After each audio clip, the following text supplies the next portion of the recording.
I would love to hear like the extended version of how you and Brad met.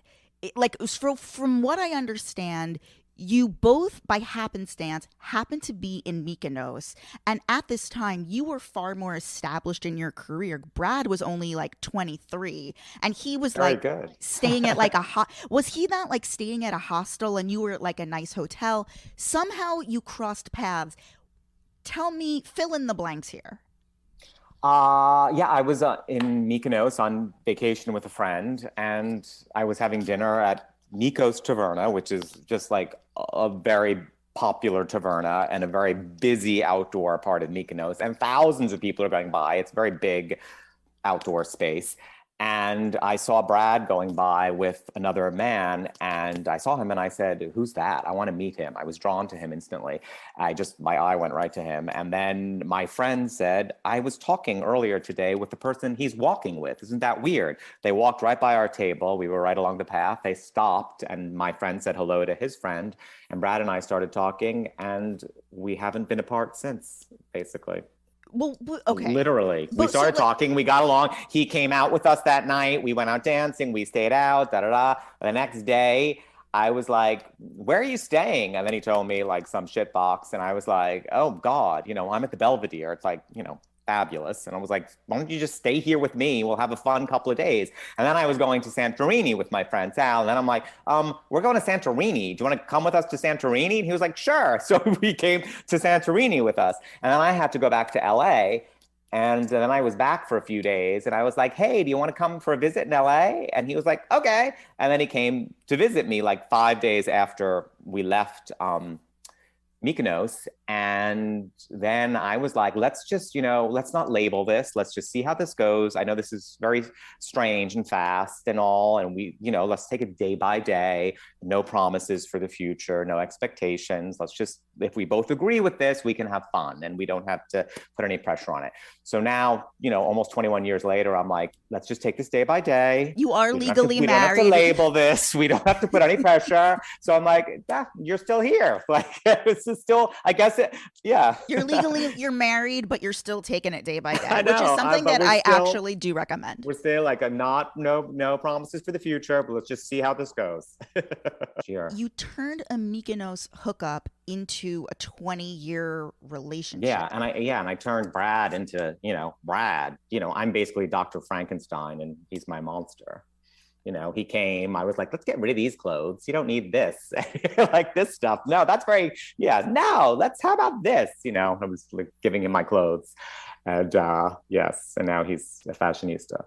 Yeah. And so at the time you obviously like were a professional writer, Yes. and through Brad, I mean I think it really must be through Brad that you became more of a public figure, because he gets cast on the Rachel Zoe Project, winds up getting his own spin-off, and then you are, as I said before, like you are seen on the show as quote Brad's boyfriend.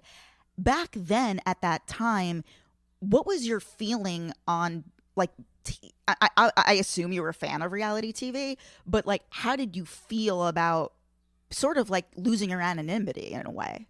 Yeah, I didn't when Brad was on the Rachel Zoe project, I much want I thought he should do it. I thought it would be good for him, a good experience for him. I never expected it to.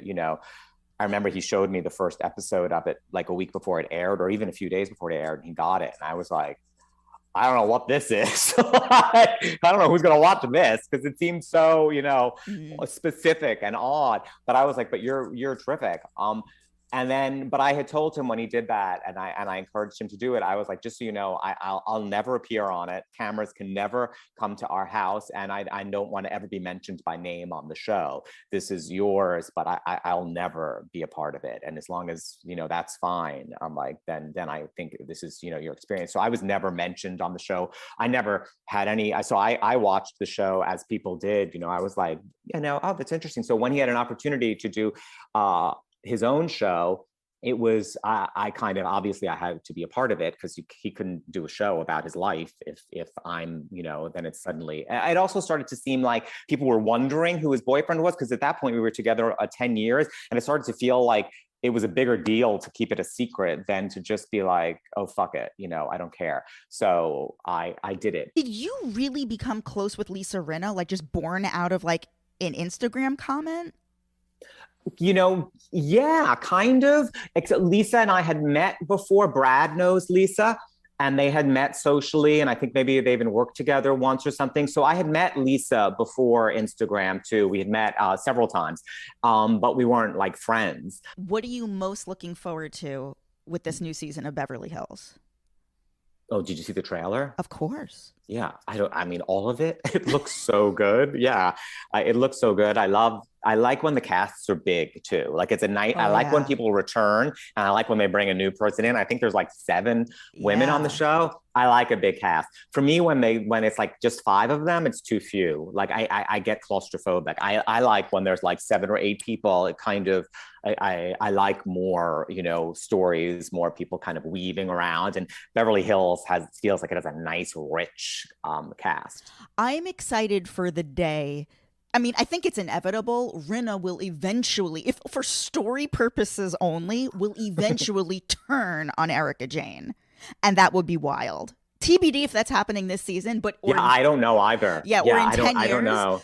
But I I think don't know. Well, but that's also the nice thing about reality. And I don't like it when people go when they don't talk to each other at all, and then it's like you can't continue the show. Like with Lisa Vanderpump, it was like, well, no, they weren't talking to each other, so you can't.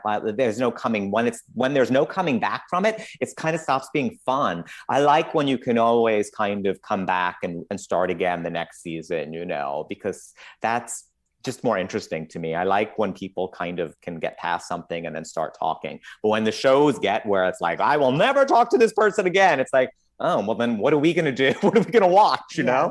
What are we doing here? What are we doing here without Dorinda? Exactly.